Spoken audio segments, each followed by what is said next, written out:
জেলখানায় আমরা যারা ছিলাম 3টা বছরের মাঝে জামাতে ইসলামী বাংলাদেশের শ্রদ্ধাভাজন আমির ডাক্তার শফিকুর রহমান, এই লোকটাকে বাইরে থেকে যে যাই মনে করো, অনেকে মনে করে বাংলা শিক্ষিত মানুষে কি আর কি, আপনি মিশেছেন কোনো দিন?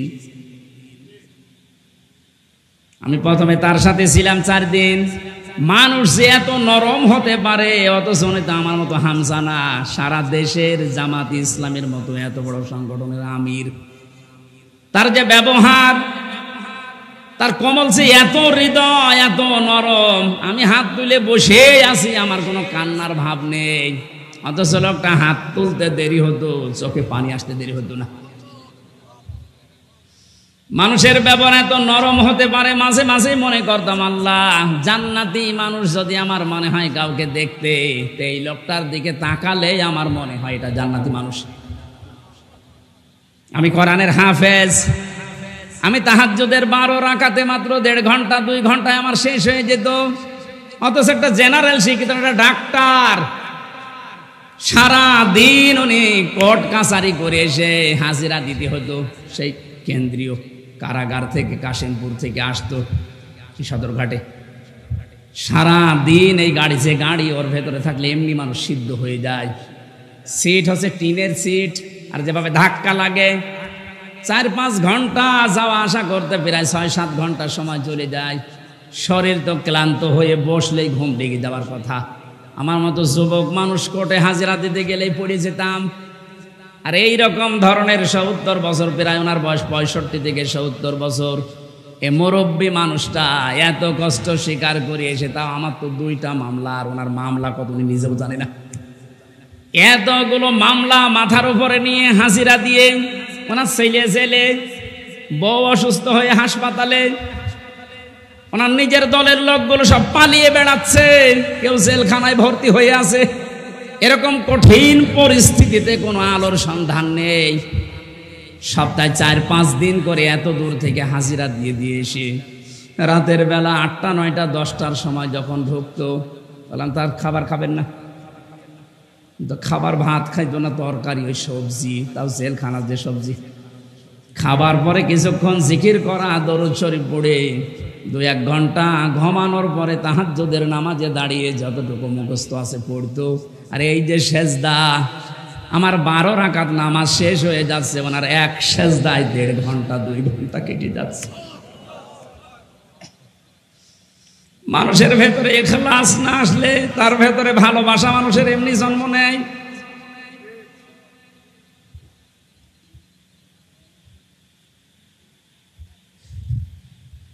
হাসানা দুনিয়ায় আপনি পাননি, আপনার ব্যবহারে মানুষ আপনার থেকে আরো দূরে চলে যায়। কোরআনে কারীম জানাচ্ছে, ওয়াকুলু লিন-নাসি হুসনা। হে নবী, মানুষের সাথে যখন কথা বলবেন হাসি মুখে কথা বলবেন, তাহলে একটা সাদগা দেওয়ার সওয়াব হবে। আল্লাহকে এখানে জানিয়েছে যে মুসলমানদের সাথে যখন কথা বলবেন হাসি মুখে বলবেন। লিন-নাসি লিল মুসলিমিনা দেয়নি।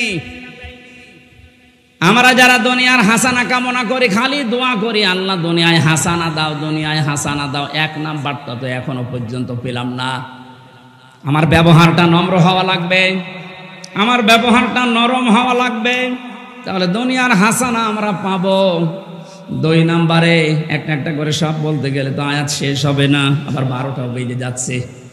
খুব তাড়াতাড়ি সামারাইজ করে বলছি, কেউ যদি মনে করে যে দুনিয়ার হাসানা পেয়েছি, তাহলে সে যেন তার স্ত্রী, উত্তম স্ত্রী তার ঘরে আনতে পারে। উত্তম স্ত্রী কোনটা? যেটা সব সময় সিরিয়াল দেখে, স্বামীর মুখে মুখে তর্ক করে, কোন জিনিস কম পড়লে শুধু বরদোয়া দেয়। ফেরাউনের স্ত্রী হযরতে আসিয়ার জীবনে পড়েছি। পৃথিবীতে যত কঠিন স্বামী আছে, তার মতো এরকম ভয়ঙ্কর স্বামী কারো কপালে জোটেনি, জুটবেও না। এত বড় ভয়ঙ্কর ছিল রোগটা। নিজের স্ত্রীর হাতের ভেতরে প্রেক লাগিয়েছে, পায়ের ভেতরে শলাকা দিয়েছে, মাথার উপরে গরম তেল ঢেলে দিচ্ছে, মানুষজনকে দিয়ে কাপড় চোপড় সব খুলিয়ে উলঙ্গ করেছে। পৃথিবীর কোন স্বামী তার স্ত্রীর সাথে আচরণ করেছে আমি শুনি নাই, পড়িও নাই। অথচ মহিলার সাথে যখন এগুলো করা হচ্ছিল, জিবরাইল এসে জান্নাত সামনে ধরেছে। উনি তো বলতে পারতো ঠিক আছে আমি জান্নাতি চাই, বলেননি। আল্লাহকে ডাক দিয়ে বলেছিলেন রব্বি নাজ্জিনি, হে আল্লাহ তুমি আমাকে বাঁচাও আমার এই স্বামী এবং স্বামী যাদেরকে দিয়ে আমার উপরে অত্যাচার করাচ্ছে তাদের কবল থেকে তুমি আমাকে বাঁচাও, কিন্তু তুমি রাগ করে আমার স্বামীর ওপরে গজব দিও না। নরসিংহের মা বোনেরা, কত বড় ভয়ঙ্কর অবস্থায় আছে আপনি একটু নিজেকে দাঁড় করান ওই জায়গায়। এত বড় কঠিন অবস্থায় থাকার পরেও শুধু নিজেকে বাঁচানোর আহ্বান জানিয়েছিলেন, মাবুদ তুমি আমাকে বাঁচাও কিন্তু আমার স্বামীর ওপরে তুমি গজব দিও না। আর আপনি একটা সাবান কম হলে বরদোয়া দেন, আপনি মানুষ।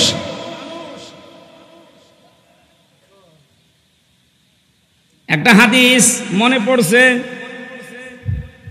মেয়েদের জন্য বলছি, আল্লাহর নবী জানিয়েছেন 6 প্রকার মানুষকে আল্লাহ বিনা হিসাবে বিনা বিচারে জাহান্নামে দিয়ে দেবে। আমি একটা বলেছি এর ভেতরে, এ পৃথিবীতে যাদের আদর্শ বিশ্ব নবী ছিল না।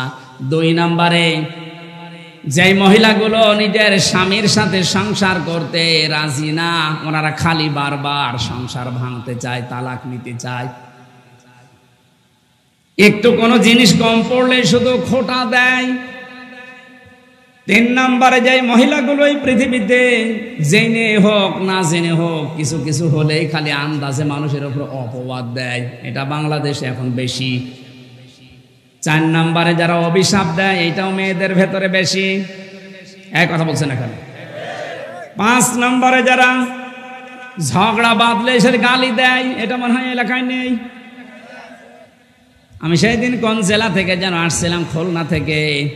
আসার সময় এক বরফ বিক্রেতা, ওই যে আইসক্রিম বিক্রি করে, ওই লোকটা এক বাড়ির পাশে দাঁড়িয়ে 2 মহিলা গালি গালাজ করছিল, সে জনমের গালি। ওইটা আবার ভিডিও করে তুলিয়েছি, তুই যে মাইকে বাজাস। আমি গাড়ি দাঁড় করিয়ে বললাম দাঁড়ান, কি বাজান? হুজুর এক মহিলার ঝগড়া, এমন কোনো গালি নেই। আর মনে হচ্ছে 1 মিনিটে 40টা গালি দিচ্ছে। মেয়েরা যারা এসেছেন যত রাগ হোক গালি নিয়ে আসবেন না মুখে, কারণ মুনাফিক যারা তাদের 4টা চরিত্র, কথা বললে মিথ্যা বলে, ওয়াদা করলে খেলাফ করে, আমানত রাখলে খেয়ে ফেলে, আর ঝগড়া হলেই গালি দেয়। এলাকায় গালি দেন কার? হাত তোলেন তো।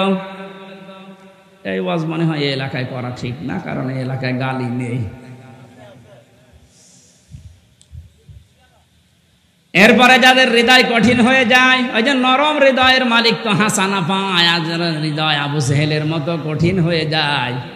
আমার মাঝে মাঝে এই পয়েন্টটা নিয়ে মনে হয়, আল্লাহ যারা আয়না ঘর বানিয়েছে দুনিয়ায়, তাদের হৃদয় তুমি কি দিয়ে বানিয়েছো? একটা লোককে আপনি 1-2 ঘন্টা 5 ঘন্টায় 1 দিন 2 দিন রেখেও তো ছেড়ে দিতে পারতেন। 8 বছর 10 বছর রেখে দিয়েছে, দুনিয়ার মানুষ জানেও না যে বেঁচে আছে মরে গেছে। তাও যদি ওখানে জামাই আদরে রাখতো তাও তো হইতো। আমার সাথে যে আলেম ছিল মুফতি ফখরুল ইসলাম, ও ভাই আমারে বলছিল যে আমার র্যাবে মাটির নিচে নিয়ে এই পায়ের ভেতর দিয়ে হাত দিয়ে ওই যে বড় বড় শিক আছে, ওই শিক ধরিয়ে তালা লাগিয়ে দিয়েছে। শোয়া কি জিনিস আমি কোনোদিন বুঝি নাই। মাঝে মাঝে ভাবতাম আল্লাহ আমাকে যত শাস্তি দেয় দিক, যদি একটু শুইতে দিত। বাস্তবতা কোথায় গিয়ে ঠিকেছে দেখেন। এমনিতেই যদি বসিয়ে রাখে ওই কবরের মতো জায়গায়, তাই তো পাগল হয়ে যাওয়ার কথা। এরপরে খাবারের যে সিস্টেম, যে খাবারই দিত মনে তো কেউ খেয়ে মনে হয় দিচ্ছে মাকানো খাবার। একটা বাটির ভেতরে 4-5 রকমের তরকারি দিয়ে ডাল দিয়ে এটা খাওয়া যায়? আর এইভাবে বাঁ পায়ের ভেতর দিয়ে হাত দিয়ে যদি আপনি এখানে দরজার সাথে যে গ্লাফ আছে এইটা ধরে যদি আপনাকে এই হ্যান্ডকাপ লাগিয়ে বলে বসে থাকেন, টয়লেটে যাবেন সর্বোচ্চ 1.5 মিনিট সময় পাবেন। এভাবে যদি আপনি 5 দিন 7 দিন 10 দিন কষ্ট দিয়েও বলতেন যা সংশোধন হয়ে যাবে, ছেড়ে দিলাম, একটা মানুষকে আপনি 8 বছর 10 বছর রাখলেন, আপনার মনের ভেতরে কোনো কোনো কিছু আসে নাই। আপনি আর মানুষ নেই, আপনি জানোয়ারের চাইতেও খারাপ হয়ে গেছেন। আল্লাহ যদি সব বিষয় আপনাকে মাফ করে দেয়, আয়না ঘরের কারণে আপনার বিচার হবে। যারা এর সাথে জড়িত প্রত্যেকের বিচার এই মুহূর্তে এক্ষুনি করা দরকার। আর কিয়ামত পর্যন্ত আয়না ঘর নামে বাংলাদেশে যেন কোনো কিছু না হয়। এই কথা বলে না কেন? এদের শাস্তি যদি ত্বরান্বিত করা না হয়, পরবর্তীতে কোন জালেম যদি আবার দেশে আসে, ওরাও কিন্তু আবার এরকম কিছু করবে। দোয়া করেন বারবার, আল্লাহ তুমি আমাকে হাসানা দাও। তো হাসানা আপনি কি নিচ্ছেন? আপনার হৃদয়তে এখনো পাথরের চাইতেও শক্ত। স্ত্রী হিসাবে যাকে নিয়ে এসেছেন, চারটা জিনিস দেখার জন্য নবীজি বলেছিলেন যে বংশ দেখবা, চেহারা দেখবা, সম্পদ দেখবা, আর দিনদারি দেখবা। উপরের তিনটা যদি নাও পাওয়া যায়, যদি দেখো যে দিনদার পরিবারের মেয়ে নিয়ে আসবা, সংসারে শান্তি পাবা। এখন কার বাবা মা গার্জিয়ানরাও এটা চাই না, যারা বিয়ে করি আমরা তারাও চাই না। এই জন্য দুনিয়ার হাসানাও নেই। কোরআনে কারীম দোয়া শিখিয়েছে, মোনাজাত কর আমার কাছে, রব্বানা হাবলানা মিন আজওয়াজিনা ওয়া যুররিয়াতিনা কুররাতা আয়ুনি ওয়াজআলনা লিল মুত্তাকিনা ইমামা। আল্লাহর কাছে মোনাজাতে বলা হচ্ছে, মাবুদ তুমি আমাদেরকে দুনিয়ায় বউ দাও, এমন বউ দাও, এমন সন্তান দাও যাদের দেখলে আমার অন্তর জুড়িয়ে যায়। জোরে বলেন আমিন। আখিরাতের হাসানা এতগুলো বলে ব্যাখ্যা করলে সময় লাগছে।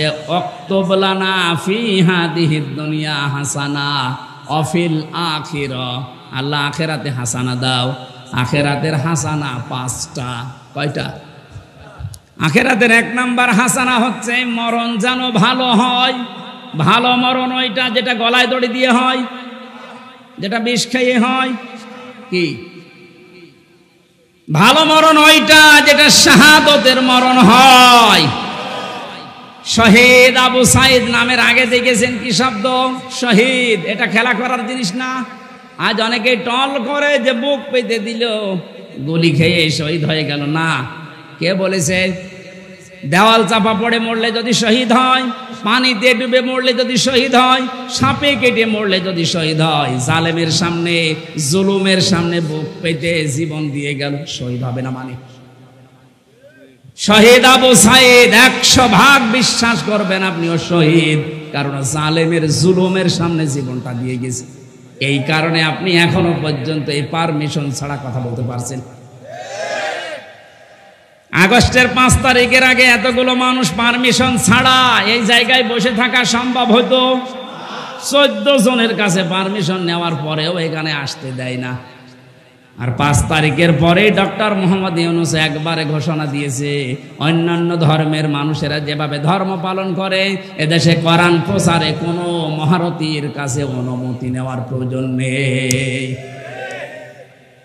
কিচ্ছু না হোক, পরাধীন থেকে অন্তত এই স্বাধীনতার সুখটা তো পেয়েছেন, যে আমার ধর্মের কথা বলতে, ধর্মের কথা শুনতে অন্তত কোনো জালেমের কাছে পারমিশন নেওয়া লাগবে না।